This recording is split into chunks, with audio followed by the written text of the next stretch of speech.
yuk. Mereka yang sedang belajar podcast, lucu-lucu loh, seru. Yuk kita lanjut. Saja. Assalamualaikum warahmatullahi wabarakatuh. Yo, kembali lagi di podcast kita Salam Tinju. Podcast paling panas buat Sama kalian Kang Jil. panas buat kalian yang suka Itu dia. dunia boxing ya. Dan bersama saya Azril. Dan perkenalkan, nama saya Elvin yang akan menemani podcast kalian tentang sejarah dunia tinju, teknik tinju dan segala macam yang tinju kita akan bahas di sini. Oke, dan hari ini kita spesial banget ya, Benar sekali. karena kita nggak cuma berdua aja. Nah, kita kedatangan dua tamu spesial atlet boxer Ya. yang satu coach dan satu lagi muridnya. Muridnya Ya, sudah yang bisa men-TKO di 2 ronde. Langsung saja kita yang sambut sedang Jil. melintang di dunia Nah. tinju ini ya. Langsung saja kita kenalin.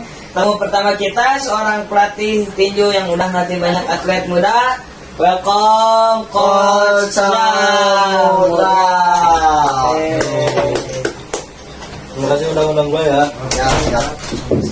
Santai.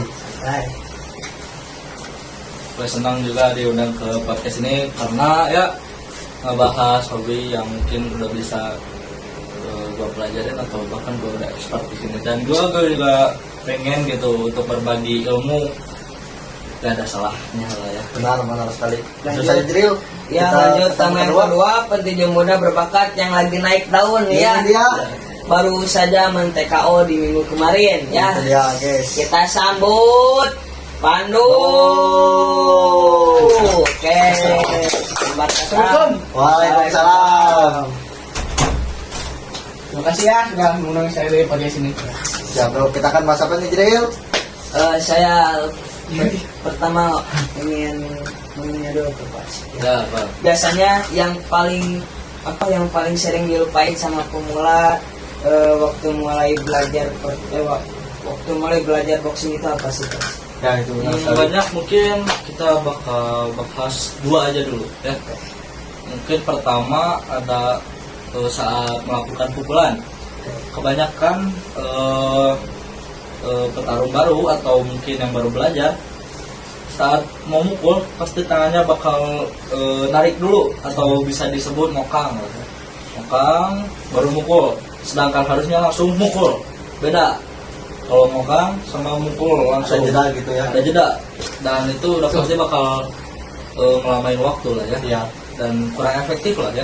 Bisa bikin buat peluang musuh lebih cepat. Iya. Ya.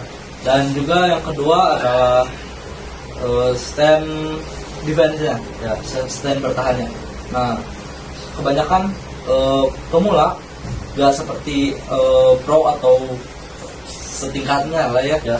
Kebanyakan kan orang defense gini, ya, pukul. Nah, kalau pemula itu kebanyakannya habis mukul langsung turun lagi, Harusnya kan mukul lagi, turun lagi. Itu berarti sangat fatal ya. Fatal itu bisa ngeganggu atau bisa nguntungin lawan sih sebenarnya ya. Iya benar sekali. Karena kita ke bawah itu, saat kita ke lawan bawah masuk. Iya. lawan bisa masuk.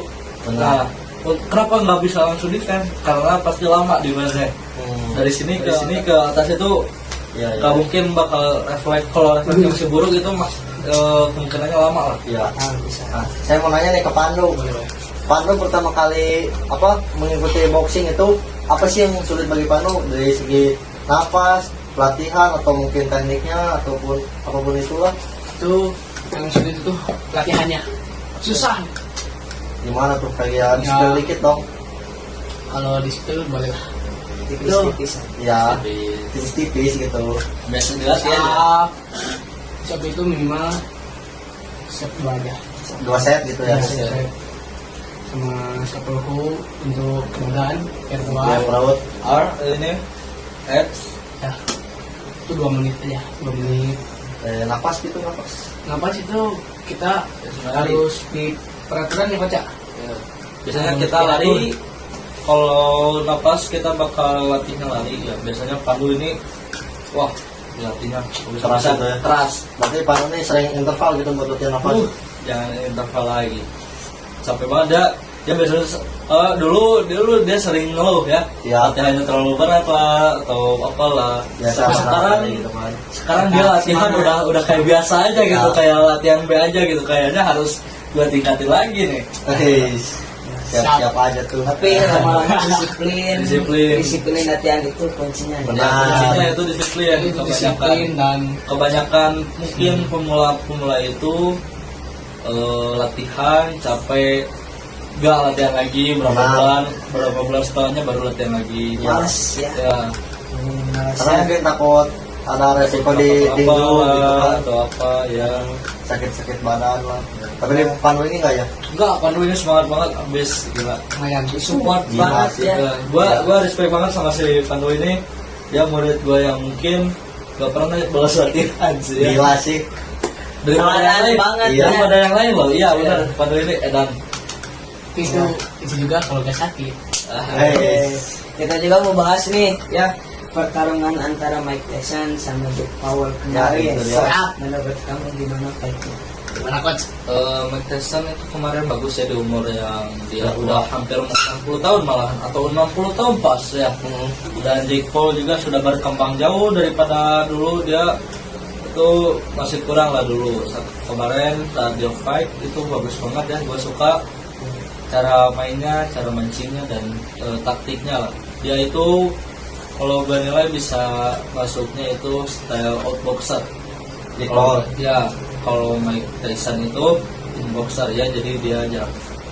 Berarti kalau Pandu itu kayak Mike Tyson kayak inboxer gitu ya? Ya, dia mirip. Udah powernya juga kuat gitu. Ya, Nah, tapi saya mau nanya, dari segi kelincahan Pandu itu gimana sih? kalau segi kelincahan, Pandu itu masih kurang sebenarnya. Butuh dilatih lagi. Iya. Itu dilatih lagi, tapi karena defense-nya sudah bagus, ya dia bisa menang kemarin di ronde 2 itu udah lumayan lah. Dan Makanya di sini jangan skip show channel ya boxing dan reaction Nah, reels sekali. Nago ya. Thank you juga buat Coach Sam dan Pandu Pandu. yang sudah datang ke podcast ini. Ya. Semoga terus bisa datang lagi ya. Ya. amin. Gila obrolan hari ini tuh seru banget ya Coach. Ya, ya. Terima kasih. Nah, makasih pokoknya mah. Ya. Coach Sam dan Thank you semuanya. Dan Pandu bisa datang ke Uppercut Talks ya. Ya. Stay strong, stay sharp, and your goal up ya. Sampai ketemu di episode selanjutnya. Bye-bye. See you.